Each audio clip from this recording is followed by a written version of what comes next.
Arnaud Ciel, bonjour. Bonjour. Vous êtes associé gérant DCA+, une agence spécialisée en marketing développement commercial pour les TPE. Oui. Selon vous, quels sont les 3 points clés d'un bon plan d'action commerciale? Alors, par 3 points clés, moi j'aurais envie de vous proposer en fait 3 ingrédients.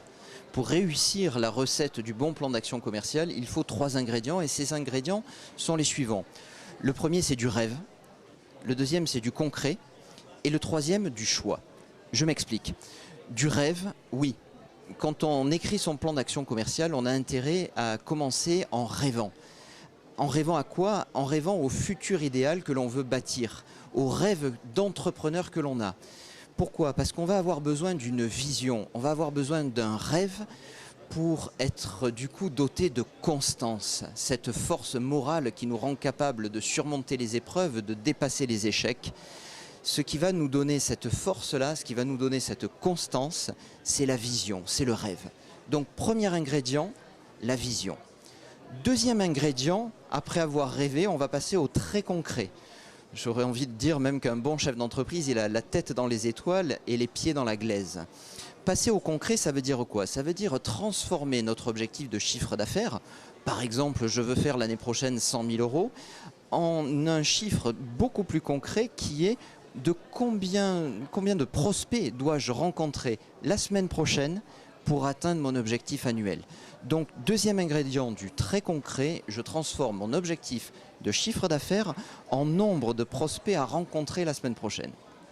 Enfin, troisième et dernier ingrédient pour réussir la recette du bon plan d'action commerciale, c'est le choix.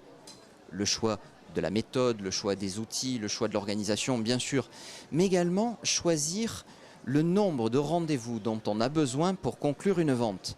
Alors, ça peut surprendre, vous pourriez me dire, mais ça va dépendre des clients. Non, pas du tout. Soyons déterministes, c'est-à-dire décidons à l'avance de combien de rendez-vous nous avons besoin avant de conclure une vente. Voilà donc trois ingrédients, du rêve, du concret et des choix. D'accord, ça c'est clair. Mais par contre, si je vous dis que je n'ai pas le temps de construire un plan d'action, quelle est votre réaction? Alors, si j'aurais envie de vous dire, Tatiana, mais qu'est-ce que vous penseriez d'un capitaine de bateau qui vous répondrait « Je n'ai pas le temps de choisir une destination, je n'ai pas le temps de regarder la météo, je n'ai pas le temps de préparer mon bateau, je n'ai pas le temps de préparer mon équipage ». Que penseriez-vous de lui? Vous penseriez que ce n'est pas un navigateur, c'est un touriste qui s'apprête à faire des ronds dans l'eau devant la plage. Et là, donc du coup, je vous dirais, choisissez votre camp. Que préférez-vous être? Un navigateur ou un touriste? Choisissez votre camp. Ça c'est différent, il faut bien faire le choix. Merci beaucoup Arnaud Ciel pour votre interview. Je rappelle que vous êtes associé gérant de DCA+, excusez-moi, une agence spécialisée en marketing et développement commercial pour les TPE. Et vous êtes aussi l'auteur du livre qui s'appelle « Comment trouver et fidéliser vos clients chez Duno ». Je vous remercie et bon salon, à bientôt. À bientôt.